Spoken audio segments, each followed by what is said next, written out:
Good morning to every one. இன்னைக்கு நம்ம எடுத்திருக்க தலைப்பு வந்து நேர்வழி. இந்த நேர்வழிங்கிற தலைப்பு வச்சதற்கு காரணம், there is only one path, homeopathy. அது என்ன மாதிரியான பாதையாக இருக்குன்னு சொன்னா, என்னுடைய அனுபவத்துல, மற்றவங்க அனுபவத்தை சொல்ல முடியாது, என்னுடைய அனுபவத்துல அது கலை உணர்வு உள்ள அழகியலாக இருக்கணும். ஆர்டிஸ்டிக்லி எஸ்தட்டிக், அது ரொம்ப முக்கியமானது.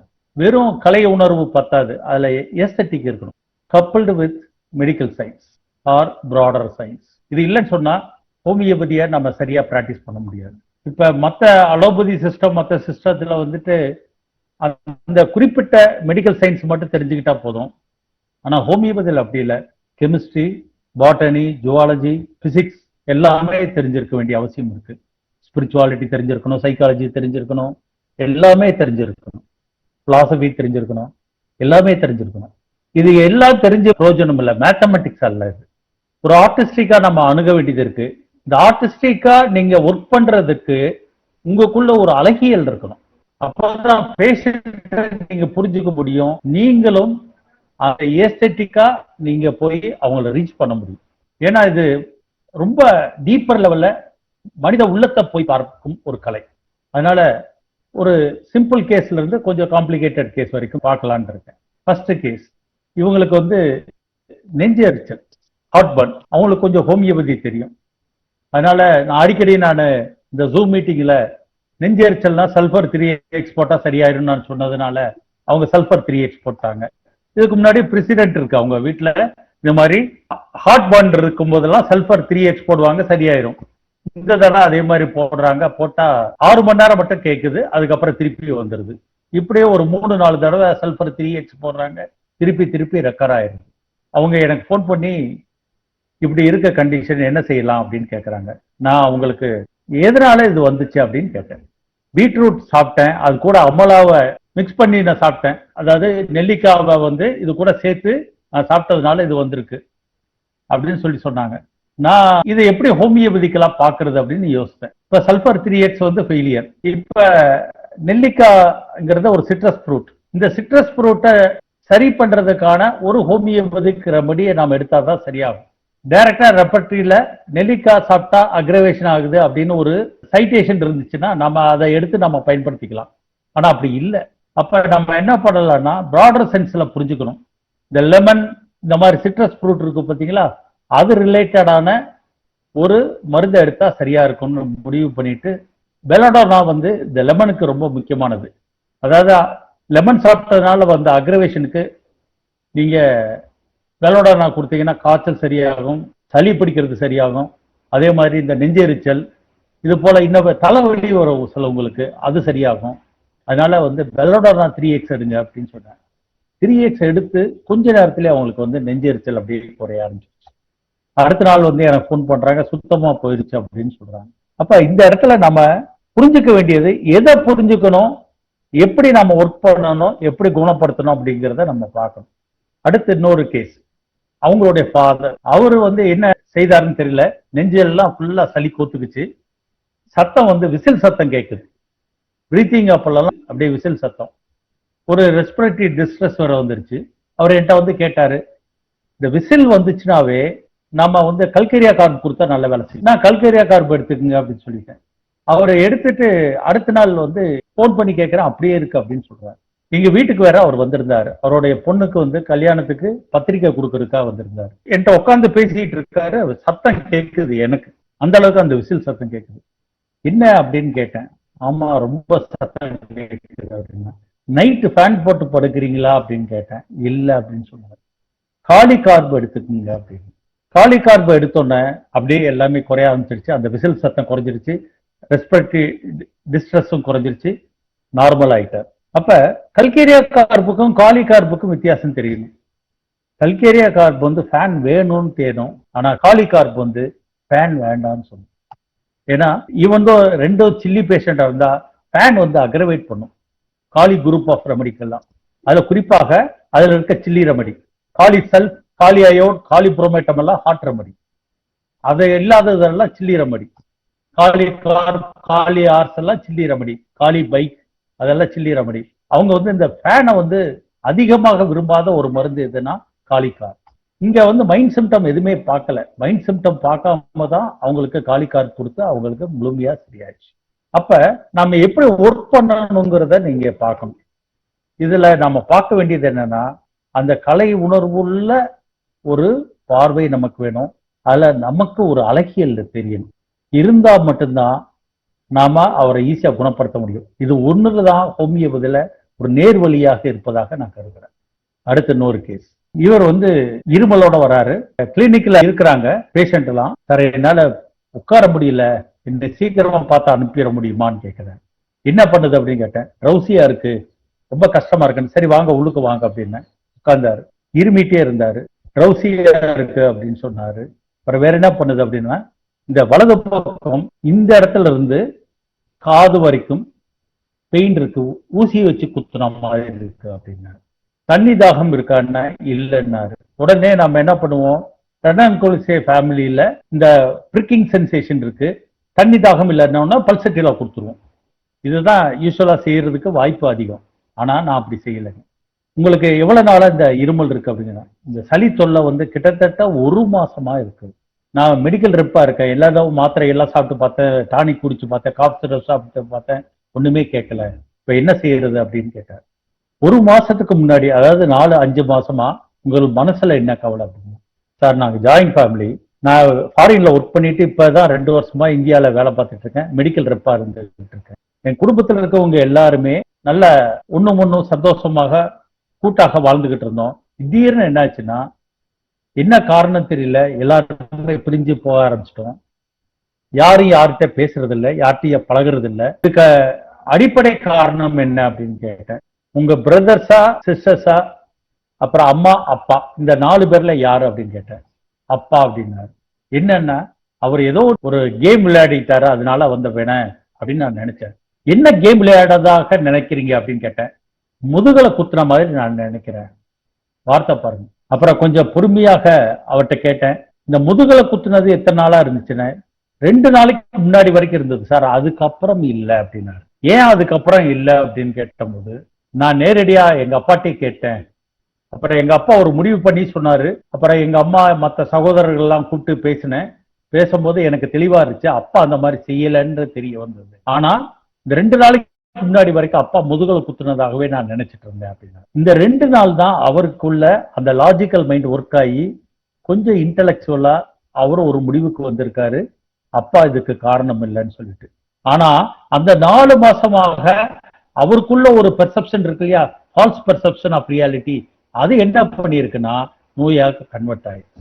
எப்படின்னா, அவர் சைக்காலஜிக்கலா இம்பேலன்ஸ் ஆனோன்னு, இம்யூன் சிஸ்டம் பாதிப்புக்குள்ளானோன்னு வெளியே இருக்க மைக்ரோப்ஸ் உள்ளுக்கு வந்துருச்சு.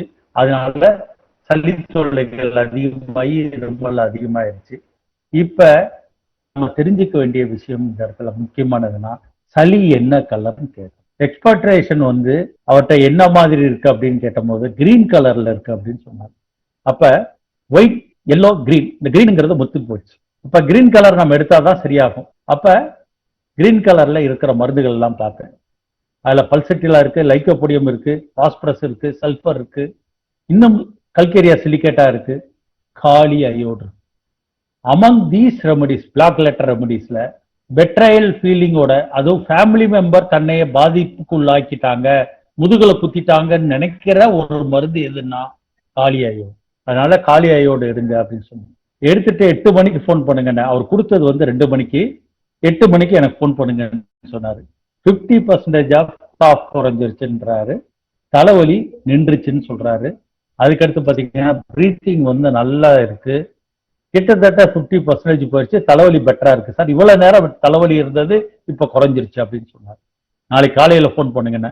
இப்ப ஜூம் மீட்டிங்க்கு முன்னாடி அவர் போன் பண்றாரு, என்னன்னா எல்லாமே சரியாயிடுச்சுன்னாரு. அந்த ட்ரௌசினஸ் போயிடுச்சு, பிரீத்திங் டிஃபிகல்ட்டி போயிடுச்சு, எல்லாமே சரியாயிடுச்சு. இப்ப காலியோட பெர்ஃபெக்டா நீங்க மருந்து கொடுத்தீங்கன்னா சரியாயிரும். இதுக்கு நான் எடுத்தது என்னன்னா, அவரோட லைஃப் சிச்சுவேஷன்ல நடந்த பிரச்சனையும் அந்த கிரீன் கலர் ரொம்ப முக்கியமானது, அதையும் வச்சு மருந்து கொடுத்ததுனாலதான் குணமாயிருக்கு. அப்ப இந்த மாதிரியான ஆர்டிஸ்டிக்கான ஒரு அப்ரோச் நமக்குள்ள இருக்கும், இருந்தாதான் நம்ம குணப்படுத்த முடியும். இதுல என்ன பியூட்டின்னு சொன்னா, இந்த கேஸ்ல வந்து அவர் என்கிட்ட பேசிட்டு இருக்கும் போதே நான் இப்ப கொஞ்சம் பெட்டரா ஃபீல் பண்றேன் சார் அப்படின்னாரு. இருமல் குறைஞ்சிருச்சு சார்னு சொன்னார். மூச்சு இப்போ வாங்குறதெல்லாம் குறைஞ்சிருச்சு சார்னு சொன்னார். இருந்தாலும் அவர்கிட்ட நான் சொல்லியிருந்தேன், இந்த மருந்தெல்லாம் எதுவுமே எடுக்காதீங்கன்னு சொல்லியிருந்தேன். அவரு என்ன நினைச்சாரோ தெரியல, வீட்டுக்கு போனாலும் பயந்துட்டு ஒரு மருந்தை போட்டார். போட்டதுனால சைடு எஃபெக்ட்லாம் ஆகல, அக்ரவேஷனும் ஆகல. ஆனா இவர் சைக்காலஜிக்கலாவே இங்க வந்து பேலன்ஸ் ஆனோன்னு அவர் நல்லா இருக்கார். அது காளியாயோடு எடுத்திருக்க கூட வேண்டிய அவசியம் இல்லை. ஏன்னா அவருக்குள்ள அவேர்னஸ் கிரியேட் ஆயிருக்கு. இந்த அவேர்னஸ் ரொம்ப முக்கியமாக நம்ம பார்க்க வேண்டிய விஷயம் என்னன்னா, ஃபேமிலி மெம்பர்னால நான் பாதிக்கப்பட்டேன், அவங்க என்னை முதுகலை குத்துறதுனால நான் பாதிக்கப்பட்டேங்கிறத உணரணும். அதான் முக்கியம். அவங்க இந்த மாதிரி செஞ்சுட்டாங்க, இப்ப அவங்ககிட்ட கேட்ட போது அவங்க இல்லைன்னு சொல்லிட்டாங்க அப்படிங்கிற அவேர்னஸ் மட்டும் பத்தாது. இப்படி நான் தப்பாக நினைத்ததுனால எனக்கு இந்த நோய் வந்திருக்குன்னு உணர்ந்துட்டாங்கன்னா நோயிலிருந்து விடுபட்டுறலாம். அந்த வாய்ப்பை என்னிடம் கிளினிக்ல வந்த பிறகுதான் அவன் உணர முடிஞ்சது. அதனாலதான் உடனே இமிடியேட்டா ரிசல்ட் கிடைச்சது. இப்ப மருந்தே எடுக்காமல சரியா இருக்கும், இருந்தாலும் மருந்து எடுத்ததுனால சீக்கிரமா சரியா இருக்காது. அவ்வளவுதான். இதான் ரொம்ப முக்கியமான இந்த கேஸ்ல பார்க்க வேண்டிய ஒரு விஷயம். அடுத்து இன்னொரு கேஸ். இவங்க ஹஸ்பண்ட் ஒய்ஃபும் வராங்க.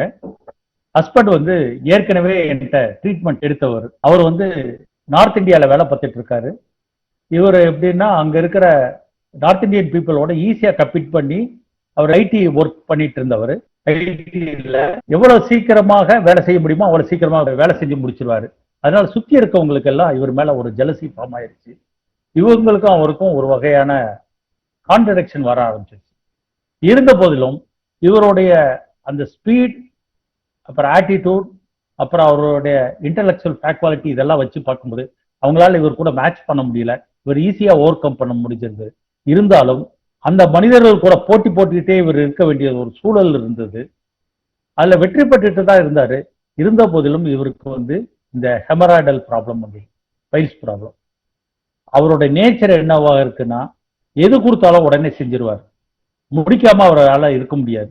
மற்றவங்களுக்கு 10 நாள் ஆகுதுன்னா இவர் 5 நாள்லயே முடிச்சிருவார். 10 மணி நேரம் ஒருத்தவங்களுக்கு வேலை செய்ய தேவைப்படுதுன்னா இவருக்கு 5 மணி நேரத்துல முடிச்சிருவார். அந்த அளவுக்கு ரொம்ப ஃபாஸ்ட். பெர்ஃபெக்ஷனிஸ்ட் வேற. ஈஸியாகவும் முடிக்கக்கூடிய சுபாவம் உள்ளவர். அதனால அவருக்கு நக்ஸாமிகா கொடுத்துருந்தேன். அற்புதமாக ஹெமராய்டல் ப்ராப்ளம் போயிடுச்சு. அதே நேரத்துல அவருக்கு சின்ன வயசுல இருந்து, பிறந்ததுல இருந்து அவருக்கு வீசிங் இருக்கு. இப்ப அவர் வயசு வந்து என்னை பார்க்க வரும்போது 26. உங்களுக்கு என்ன மனசுல ஆழமாக இருக்கு அப்படின்னு சொல்லும் போது, எங்க பெரியப்பா இறந்துட்டாரு. அவங்க குடும்பத்துல அவங்க அண்ணன் எல்லாம் சேர்த்து நாங்க தான் பெரியம்மா எல்லாம் பார்த்துட்டு இருந்தோம். ஒரு காலகட்டத்துக்கு மேல பெரியம்மாவும் என்னுடைய அண்ணன்களும் பெரியம்மா பசங்க எல்லாருமே சேர்ந்து நாங்க அவங்கள ஏமாத்திட்டதாக நினைக்கிறாங்க. அவங்கள வந்து ஏமாத்திட்டதாக, பெட்ரையல் பண்ணதாக நினைக்கிறாங்க அப்படின்னு சொல்லி சொன்னாங்க. நான் அவர் கொடுத்ததுக்கு அழியாயிடும். தன்னை ஏமாத்துவதும் தன்னால் அடுத்தவங்க ஏமாற்றப்படுவதாக நினைப்பது ரெண்டுமே ஒண்ணுதான். மெய்ப்பொருள் ஏமாற்றுதல். தன்னை பெட்ரை பண்றதாக நினைச்சாலும் சரி, மற்றவங்க இவங்க பெட்ரை பண்ணதாக நினைச்சாலும் சரி, காளியாயோடு வேலை செய்யும். அதனால காளியாயோடு கொடுத்தேன். காளியாயோடு கொடுத்து முழுமையா சரியாயிட்டாங்க. அந்த அனுபவத்துல கிட்டத்தட்ட 3 வருஷம் கழிச்சு தன்னோட ஒய்ஃபை கூட்டு வராங்க, நியூலி மேரிடு. அவங்களுக்கு வந்து ஹெமராய்டல் ப்ராப்ளம். ஹெமராய்டல் வெயின் வந்து ப்ரொட்ரூட் இருக்கு, பெயின் இருக்கு, உட்கார முடியல, எரிச்சல் அதிகமா இருக்கு. அந்த அம்மாட்ட என்னமா ப்ராப்ளம் கேட்கிறேன். ஹஸ்பண்ட் அப்படி பாக்குறாங்க. அதுக்கடுத்து பெயின் ஏதாவது இருக்கமானா ஹஸ்பண்டை பாக்குறாங்க. ஹஸ்பண்ட் வந்து அவர் வந்து பெயின் இருக்கு அப்படின்னு சொல்றாங்க. தண்ணி தாக இருக்காமா அப்படின்னு கேட்டேன்.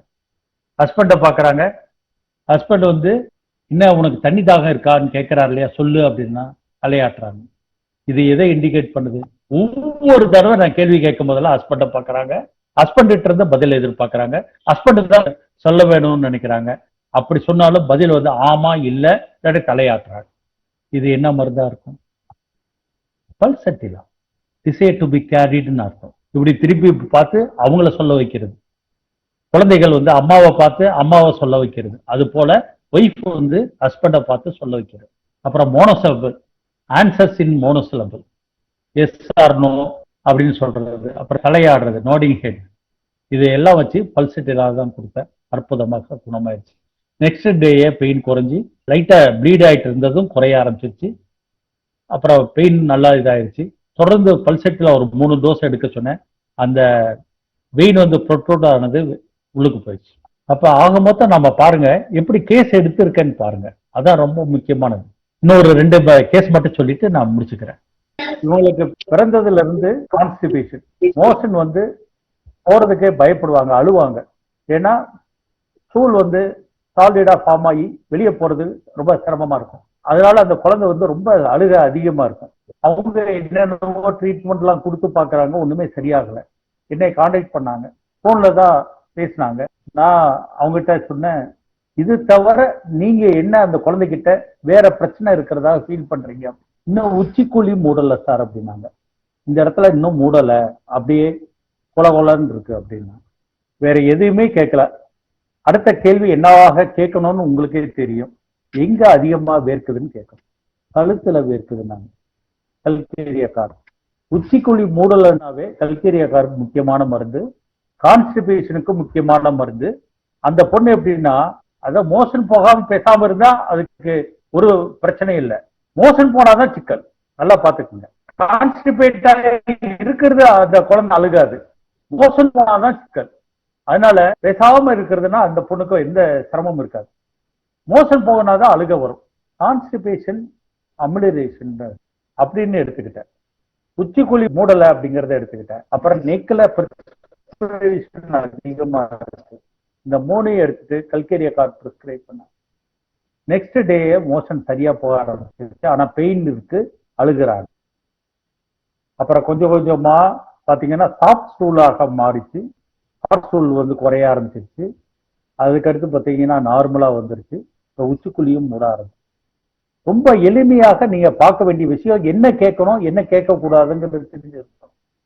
அப்பதான் நம்ம ஈஸியா ட்ரீட் பண்ண முடியும். இவங்க மதருக்கு ஒரு ப்ராப்ளம், நெக்ல இருந்து ஹெட்டுக்கு ஒரு வகையான பெயின் இருந்துகிட்டே இருக்கு. அவங்களுக்கு ப்ரீ டயாபெட்டிக் கொலஸ்ட்ரால் இருக்கு. அவங்களுக்கு 36 வயசு. இப்ப என்ன ப்ராப்ளம் அப்படின்னு கேட்டேன். தலைவலி தான் சார், தாங்க முடியல அப்படின்னா. என்ன மாதிரி வலிக்குது அப்படின்னு கேட்டேன். விண்ணு விண்ணுன்னு இருக்கு அப்படின்னு. கொஞ்சம் யோசித்து நல்லா சொல்லுங்கம்மா, விண்ணு விண்ணு இருக்கா வேற மாதிரி இருக்கா அப்படின்னு கேட்டேன். தெரிக்குது சார் அப்படின்னு. என்னம்மா அப்ப விண்ணு விண்ணுன்னீங்க, இப்ப தெரிக்குதுன்றீங்க அப்படி. ஆமா சார், இப்ப விண்ணு விண்ணுன்னு வலிக்குது சார் அப்படின்னு. இப்ப வலி இருக்கா அப்படின்னு கேட்டேன். ஆமா, இப்ப உங்ககிட்ட பேசிட்டு இருக்கும்போது தெரிக்குது சார் அப்படின்ற. அவங்களால விண்ணு விண்ணுன்னு தெரிக்குதுன்ற வார்த்தையை சொல்ல தெரியல, ஸ்பிளிட் பண்ணி மாத்தி மாத்தி சொல்றாங்க. அப்ப ஆக மொத்தம் அவங்களுக்குள்ள விண்ணு விண்ணுன்னு தெரிக்கிறதுங்கிற உணர்வு இருக்கு. அதை அவங்க ஸ்பிளிட் பண்ணி 2ஆக பேசுறாங்க. இவ்வளவுதான். இப்படி புரிஞ்சுக்கிட்டா ஈஸி. அடுத்த கேள்வி நீங்க என்ன கேட்கணும், உங்களுக்கு மேக்ஸ் நல்லா வருதான்னு கேட்டேன் நான். ஆமா சார் அப்படின்னு. எப்படி உங்களுக்கு தெரியும் அப்படின்னு கேட்டா, ஒரு வேலை எடுத்து அதை முடிக்காம விட மாட்டீங்களே அப்படின்னு கேட்டேன். சார் ஜோசியக்காரர் மாதிரி எப்படி அங்கிருந்து கேட்கறீங்க அப்படின்னாரு. எனக்கு நக்ஸ்வாமிக்கு நல்லா தெரியும், அவங்க கேரக்டர் இப்படிதான் இருக்குன்னு தெரியும். அந்த நக்ஸ்வாமிக்கு தலைவலி வந்தா விண்ணு விண்ணு தெரிக்குங்கிறது எனக்கு தெரியும். அதனாலதான் அழகா இந்த கேள்வி கேட்டேன். அவங்கள ஆமான்னு சொன்னாங்க. நக்ஸ்வாமிக்கு பொறுத்தவரை தலைவலி போயிடுச்சு. அவங்களுடைய கொலஸ்ட்ரால் லெவலும் குறைய ஆரம்பிச்சிருச்சு. ஒரு வகையான பதட்டம் இருந்துட்டு இருக்கும், ஒரு கோபம் இருக்கும், அதுவும் குறைய ஆரம்பிச்சு. இந்த 2 பேரும் நல்லா ஆனதுனால அவங்க அப்பாவை எனக்கு ட்ரீட்மெண்ட்டுக்கு இது பண்ணாங்க. அவருக்கு கால் பிளாடர்ல ஸ்டோன். இந்த கால் பிளாடர்ல ஸ்டோன் அளவு சைஸ் கம்மி தான், ஆனா அதை கண்டு பயப்படுறாங்க. ஏன்னா அவருக்கு பேசிக்கலா என்னன்னா, தன்னோட குடும்பத்துல இருக்கவங்க யாருமே உடம்பு சரியில்லைன்னு யாரும் சொல்லிடக்கூடாது. அவங்களுக்கு ஏதாவது ஆயிடுச்சுன்னா ரொம்ப சங்கடப்பட ஆரம்பிச்சிருவார். அவங்க அம்மாவுக்கு இடையில உடம்பு ரொம்ப சரியாகும் போது இவர் ரொம்ப அப்செட் ஆயிட்டாரு. சின்ன சின்ன விஷயங்களுக்கெல்லாம் அழுதுருவாரு. அவர் ஹெச்ஆரா இருந்திருக்காரு. ஒரு பெரிய லெவல்ல ஒரு பெரிய மல்டிநேஷனல் கம்பெனில பாம்பேல வேலை பார்த்துட்டு ரிட்டையர்ட் ஆகிருக்காரு. அங்கேயும் அதே மாதிரிதான். அவங்க இதில் யாருக்காவது உடம்பு சரியில்லை, அவங்க எம்ப்ளாய்க்குன்னா உடனே அது இன்சூரன்ஸ் தர்றதுல இருந்து அவருக்கு மருத்துவ உதவி செய்வதில் இருந்து என்ன பண்ணுவார். தன்னுடைய கோ எம்ப்ளாயி எந்த வகையில கஷ்டப்படக்கூடாது. கோ எம்ப்ளாயி தன்னோட குழந்தை போல அவர் பார்ப்பார். அதே போல வீட்டில் இருக்கவங்க யார் உடம்பு சரினாலும் ஏதாவது பிரச்சனைனா இவர் முன்னிற்பார். அது மாதிரி எம்ப்ளாய்க்கு ஏதாவது ப்ராப்ளம்னா எம்ப்ளாயிட்ட பேசி சமரசம் பண்ணி முடிக்கிறதுக்கு பார்ப்பார். இதுதான் அவருடைய நேச்சர். என்ன மருந்து வரும்? ரொம்ப ஈஸியான மருந்து. உடம்பு சரியில்லானாலும் சரி, அடுத்தவங்க உடம்பு சரி இல்லாம இருந்தா உங்களால் தாங்க முடியாது. அதுக்காக மெனக்கெடுவாங்க, கஷ்டப்படுவாங்க. ஆங்ஸைட்டி அபவுட் ஹெல்த் ஆஃப் ரிலேட்டிவ்ஸ்னு ஒரு ரூபிரிக் இருக்கு. அதே மாதிரி anxiety about health of others, இதுல எல்லாம் ரொம்ப முக்கியமானது. அப்புறம் இது எதுக்கு சார் செய்யறீங்க அப்படின்னு அவர்கிட்ட கேட்ட போது அவங்க சொல்றாங்க, சார் நாம நல்லா இருந்தாதான் அடுத்தவங்க நல்லா இருப்பாங்கங்கிறது முக்கியம் இல்லை. நாம இன்னைக்கு கிட்டத்தட்ட நான் ரிட்டையர்ட் ஆயிட்டேன், நான் நாளைக்கு இருப்பேன், நாளானைக்கு போயிடுவேன். ஆனா எதிர்காலத்து அந்த குழந்தைங்க இருக்காங்களே, அவங்களோட எதிர்காலம் என்ன ஆகுது? அவங்க யூத்தா இருக்காங்க, அவங்க எதிர்காலம் என்ன ஆகுது? அது போலதான் எம்ப்ளாயோட குழந்தைங்க, அவங்களோட ஃபேமிலி மெம்பர்ஸ், அவங்களோட எதிர்காலம்ல என்ன ஆகுது? அதனாலதான் நம்ம கண்ணும் கருத்துமா இருக்கணும் சார். அவரோட பிலாசபிக்கல் அண்டர்ஸ்டாண்டிங் இதான் காஸ்டிகத்தினுடைய நேச்சர். காஸ்டிக்ங்கிறது காளி, பேக்ட் வித் காளி. அதனால இந்த kali family members are group of பீப்புளோடைய சிந்தனை அதிகமா இருக்கும். அதனால காஸ்டிகம் தான் அவருக்கு ப்ரிஸ்கிரைப் பண்ணேன். காஸ்டிகம் கொடுத்துருக்கேன், இன்னும் ரிசல்ட் வரல. ஆனா அந்த ஷுவர் கேஸ் கால் பிளாடர்ல இருக்க ஸ்டோன் வந்து ரிமூவ் ஆயிரும், கட்டாயமாக போயிடும், கொலஸ்ட்ராலும் குறைய ஆரம்பிச்சிடும், அவர் ப்ரீ டயாபெட்டிக் அதுவும் சரியாகாது. ஏன்னா சரியான மருந்து கொடுத்துருக்கேன், இன்னும் ரிசல்ட் வரல. தைரியமாக நான் சொல்றேன் அது சரியாகும்னு எனக்கு நம்பிக்கை இருக்கு. ஏன்னா அது வந்து artistically aesthetically seen case, well understood case. அதனால கட்டாயமாக குணமாவாங்கன்னு நம்புறேன். என்னை பொறுத்த வரைக்கும் கேஸை வந்து ரெண்டா பார்த்துப்பேன், லைஃப் சுச்சுவேஷன், சிக் சுச்சுவேஷன். இந்த லைஃப் சுச்சுவேஷன்ல என்ன இருக்குன்னு கொஞ்சம் புரிஞ்சுக்கிட்டு ப்ராடர் சென்ஸ்ல புரிஞ்சுக்குவேன். புரிஞ்சுட்டு அதுல இருக்கிற சென்சியேஷனை அண்டர்ஸ்டாண்ட் பண்றதுக்கு முயற்சிப்பேன். இது வந்து லைஃப் சுச்சுவேஷன்ங்கிறது ஒரு சுச்சுவேஷன் மட்டும் பார்க்க மாட்டேன், life long from childhood to till date என்னென்ன பிரச்சனைகள்ல இவங்க வந்திருக்காங்க, எப்படி ரியாக்ட் பண்றாங்க, அதுல இவங்களோட தன்னிலையினுடைய பிரச்சனை என்ன அப்படிங்கிறத நான் சரியாக பார்த்துருவேன். பார்த்து ஒரு அண்டர்ஸ்டாண்ட் பண்ணிட்டு இந்த சிக் சுச்சுவேஷன் இருக்கிறது இல்லையா, அவங்க நோய் நிலையில அந்த பேத்தாலஜில அவங்க என்னவாக ரியாக்ட் பண்றாங்க, என்ன மாதிரி இருக்கிறாங்க அப்படிங்கிறத ஃபர்ஸ்ட் நான் பார்க்கறது என்னன்னா பர்டிகுலர்ஸை பார்ப்பேன். இப்ப எக்ஸ்ட்ரீமிட்டிஸ்ல ஒரு பெயின், நீல பெயின்னா நீ லெஃப்ட் சைட் அப்படிங்கிறத போய் பார்த்துருவேன். அதுல என்ன மருந்து இருக்குன்றத பார்த்துட்டு மொடாலிட்டி கேட்பேன். மொடாலிட்டி கேட்கும் போது அவங்க கால் நடக்கும் போது நல்லா இருக்கு, ஆனா உட்கார்ந்து இருக்கும் போது வலி இருக்குன்னா சிட்டிங் அக்ரவேஷன் எடுத்துக்குவேன். இப்ப sitting aggravation, life situation, particulars எல்லாத்தையும் கணக்கில் எடுத்துக்கிட்டு இதை வச்சுட்டு உடனே மருந்து தந்துட மாட்டேன். இது மேத்தமெட்டிக்ஸ், இது ஆர்டிஸ்டிக்கா பார்க்கணும். அப்புறம் இதை லாபகரமாக உங்க போக்குக்கு ஒரு அழகியலோட பார்க்கணும். அதான் ரொம்ப முக்கியமானது. அப்படி பார்க்கும்போது தான் உங்களுக்கு எது எலிமினேட் பண்ணலாம், எது எலிமினேட் பண்ணக்கூடாது அப்படிங்கிறது தெரிய வரும். இப்போ ஒரு கேஸ் நான் உங்களுக்கு சொல்றேன், ஒரு பெரிய கேஸ். 11.6 வந்துருச்சு கிரியாட்டின், யூரியா வந்து 171, ஆல்மோஸ்ட் டயாலிசிஸ் போக வேண்டிய ஆளு போகாம இருக்காரு. இப்ப மூச்சு திணறல வந்துருச்சு, சாப்பிடும் போது வாந்தி எடுக்கிறாரு. இந்த கேஸை எப்படி பார்க்கணும்? போன்ல பேசுறாங்க, போன்ல நீங்க அட்டன் பண்ணி மருந்து கொடுக்கணும். இந்த கேஸை உதாரணம் எடுத்து ஸ்ரீதர் சாருக்கு எக்ஸ்பிளைன் பண்ண பார்ப்போம்.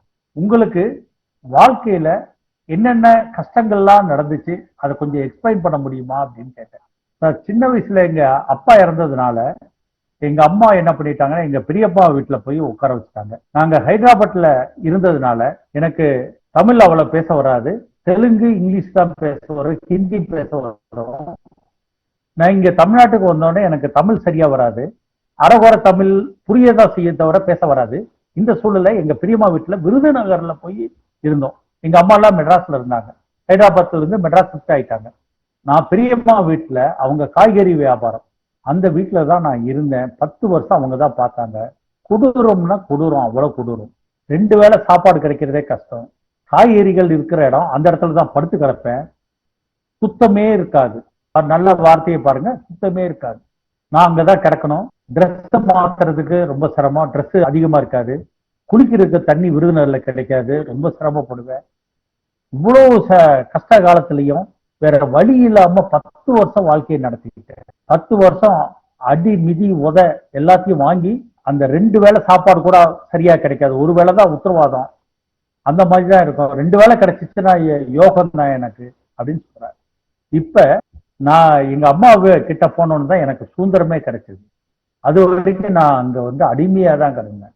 என்ன பண்றதுன்னே தெரியல. அம்மா இருக்காங்க, அண்ணன் தம்பி எல்லாமே இருக்காங்க, இருந்தும் கூட நான் இப்படி போய் அடி உத வாங்கி வாழ்க்கையில கஷ்டப்பட வேண்டிய அவசியம் எனக்கு 10 வருஷம், 1 வருஷம் 2 வருஷம் இல்ல, 10 வருஷம் இருந்திருக்கேன் அப்படின்னு சொல்லி சொன்னாங்க.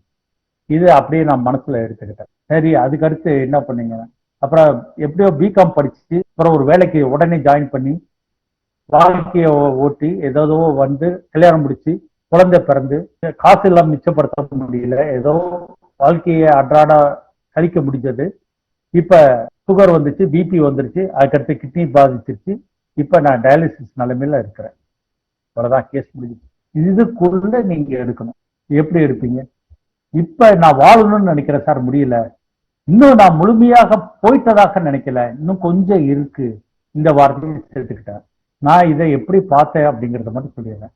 இதுல இவரோட சூழல் எல்லாம் பேசும்போது சுத்தம் இல்லாத இடத்தில் அப்படின்ற அந்த வார்த்தை தான் என்னைய உறுத்திச்சு. இவருக்குள்ள இந்த மொழி எப்படி பிறந்தது அப்படின்னு யோசிச்சேன். பொதுவா நீங்க சுத்தம் பார்ப்பீங்களா சார்னா, அதான் சார் என்னோட நோய்க்கு பிறப்பிடமே அப்படின்னா, ரொம்ப சுத்தம் பார்ப்பேன் சார், நான் எவ்வளவு கஷ்டப்பட்டிருப்பேன் 10 வருஷம் நீங்க பாருங்க அப்படின்னாரு. அதுக்கடுத்து எல்லாம் போயிடுச்சு சார், இருக்கிறதையாவது காப்பாற்றி வாழணும்னு ஆசை இருக்கு sir. Lost yet there is a hope. Lost இல்ல, அப்ப 15th ஸ்டேஜ், லாஸ்ட் 15வது ஸ்டேஜ். அந்த 15வது ஸ்டேஜ்ல என்ன மருந்து இருக்கும், சுத்தமான மருந்து அப்படின்னு கேட்டீங்கன்னா ஆர்சால்பு. பாஸ்பரஸ் இருக்கு, ஆன்டிமோனி இருக்கு, ஆர்சால்பு இருக்கு. அப்ப நான் வந்து ஆர்சனிக் ஆல்பம் இவருக்கு கொடுக்கலான்னு முடிவு பண்ணிட்டேன். ஏன்னா வாந்தி வருது, சாப்பிட்டா வாந்தி வருது, அதுக்கடுத்து மூச்சு திணறல் இருக்கு, அசைட்டிஸ் ஃபார்ம் ஆயிடுச்சு, பெரிட்டோனியல் கேவிட்டில தண்ணி கோத்துருச்சு. இப்ப இதெல்லாம் கணக்கில் எடுத்துட்டீங்கன்னா ஆர்சனிக் ஆல்பம் கட்டாயமா ஒர்க் பண்ணும். ஆனா இந்த கேஸ் வந்து மெக்னீசியம் மார்ஸ் தான் கரெக்டான மருந்து. ஏன்னா அவர் வந்து 10 வருடம் ஒரு அனாதையாக வாழ்ந்திருக்காரு. மெக்னீசியம் மார்ஸ் கொடுத்தீங்கன்னா இன்னும் நல்லா ஒர்க் பண்ணும். மெக்னீசியம் மார்ஸ் கிடைக்காது. அதனால ஆல்பம் வந்து 3x அனுப்பியிருந்த போது அவங்களுக்கு வந்து ஃபர்ஸ்ட் வந்து அவர் சொன்னது, மூச்சு கொஞ்சம் பெட்டரா இருக்கு சார், காலில் ஒரு புண்ணு வந்ததுனால கொஞ்சம் சிரமப்படுறேன். ஒரு கால் கூட ஆம்பிடேட் பண்ணிட்டாங்க அவங்களுக்கு ஏற்கனவே. இப்ப தொடையில ஒரு கட்டி வந்திருக்கு, நீ உங்களை பாக்குறதுக்கு உங்கள்கிட்ட பேசுறதுக்கு முன்னாடியே எனக்கு கட்டி வந்துருச்சு, அதுல கொஞ்சம் பெயின் வந்ததுனால அதை கவனம் செலுத்த ஆரம்பிச்சிட்டேன் அப்படின்னா. அப்புறம் 2 நாள் கழிச்சு போன் பண்ணுங்கன்னு சொன்னாரு. இப்ப வாந்தி வர்றது நின்றுச்சு சார், இப்ப மூச்சு விடுறதுக்கு கொஞ்சம் ஈஸியா இருக்கு, இப்ப அந்த கால் இருக்க புண்ணும் கொஞ்சம் குறைய ஆரம்பிச்சிருச்சு, வலியும் குறைய ஆரம்பிச்சிருச்சு, இப்ப நான் பெட்டரா ஃபீல் பண்றேன், நான் குணமாயிருவேன்னு நம்பிக்கை இருக்கு சார் அப்படின்றேன். எனக்கு நம்பிக்கை இருக்கா இல்லையா தெரியல, அவருக்கு நம்பிக்கை வந்துருக்கு. நான் மெக்னீசியம் ஆர்ட்ஸ் நினைச்சிருந்தேன், ஆர்ட்ஸ்லயே ஏகப்பட்ட மாற்றங்கள் வர ஆரம்பிச்சு. அவர் சொல்றாரு எனர்ஜி லெவல் கூடியிருக்குன்னு வார்த்தை சொல்றாரு. நான் நல்லா இருக்கேன் சார்ன்னு சொல்றாரு. ஹோமியோபதியில எப்படி சொல்லுவாங்களோ அதே மாதிரி சொல்றாரு. அப்புறம் உடம்புலாம் ஹாலோவா இருக்கிற மாதிரி இருக்கு சார். அப்படின்னா என்னன்னா, உடம்புலாம் பாரமா இருக்கும் மருந்து எடுக்கிறதுக்கு முன்னாடி, இப்ப வந்து லேசா இருக்கு, ஈஸியா நடக்க முடியுது, நல்லா கை காலம் மடக்க முடியுது, இப்ப கொஞ்சம் தெம்பா இருக்கிற மாதிரி இருக்கு சார். இவ்வளவு வார்த்தைகள் வரும். அப்ப இந்த கேஸ் தான் நம்மளை டிட்டர்மைன் பண்ணுது, எதை எடுக்கணும், எதை பார்க்கணும், எதை பார்க்க கூடாதுன்னு. நீங்க ஒரு இந்த கேஸ்ல எது பார்க்கலாம், அந்த கேஸ்ல எந்த பார்க்கலாம் அப்படிங்கிறதுக்கு பதிலாக அந்த கேஸ் வந்து நம்மளை எது அழைச்சிட்டு போகுதுன்னு பார்க்கணும். இந்த கேஸ வந்து என்னைய பொறுத்த வரைக்கும் மெக்னீசியம் மார்ஸ் தான். அது எந்த ஆத்தரும் எழுதல இது வரைக்கும், கால்டன் எழுதல, ராஜன் சங்கரன் எழுதல, யாருமே எழுதல. ஆனா அந்த சிந்தட்டிக் காம்பினேஷன்ல மெக்னீசியம் மார்ஸ் தான் வரும்னு எனக்கு தெரியும். ஆனா அந்த மெக்னீசியம் மார்ஸ் இல்லாதனால ஆர்சனிக் ஆல்பம் கொடுத்துருக்கேன். அப்ப ஒரு கேஸ் வந்து அந்த போக்குல தான் நம்ம கண்டுபிடிக்க முடியுமே தவிர, நாமளா ஒரு டிட்டர்மைன் பண்ணி இதுக்கு இது பார்க்கணும், அதுக்கு இது பார்க்கணும் அப்படிங்கறத பார்க்கறதோட ரொம்ப எளிமையாக அந்த நீரோட்டத்துடன் தான் பார்க்கணும். The movement determines everything. The case of the movement determines everything. சில பேர் ஓப்பனே ஆக மாட்டாங்க. அதாவது குடும்பத்துல வந்து ஒரு அவமானகரமான விஷயம் நடந்து போச்சுன்னா அதை வந்து மூடி மறைக்கிறதுக்கு தான் ஒரு குடும்பத்துல ரொம்ப ட்ரை பண்றாங்களோ தவிர அதை வெளிப்படையா சொல்லி அதுக்கு தீர்வு தேடுறதுக்கு பொதுவா வந்து மக்கள் விரும்ப மாட்டேன்றாங்க. இது ஒரு அவமானகரமான விஷயம் அப்படின்னும் போது அந்த கேஸ்ல எப்படி எக்ஸ்ப்ளோர் பண்ணுவீங்க நீங்க? சார் இதுல என்னுடைய அனுபவத்தை நான் சொல்லிக்கிறேன் சார். என்னோட கிளினிக்ல வந்து எப்படின்னா, இந்த மறைக்கக்கூடிய பல்வேறு விஷயங்கள், அந்தரங்க விஷயங்கள், சொல்ல முடியாத விஷயங்கள் எல்லாமே என் கிளினிக்ல வந்து ரிவீல் ஆயிரும் சார். அதுக்கு காரணம் என்னன்னா, நான் அவங்கள பார்க்கவே மாட்டேன், முகம் கொடுத்து பார்க்க மாட்டேன். முகம் கொடுத்து பார்த்தீங்கன்னா சொல்ல மாட்டாங்க. நான் கொஞ்சம் குனிஞ்சிட்டு, எனக்கு நல்லா தெரியும் உங்களுக்குள்ள ஒரு பெரிய சோகம் இருக்குன்னு தெரியும், சொல்ல முடியாத விஷயம் இருக்குன்னு தெரியும்.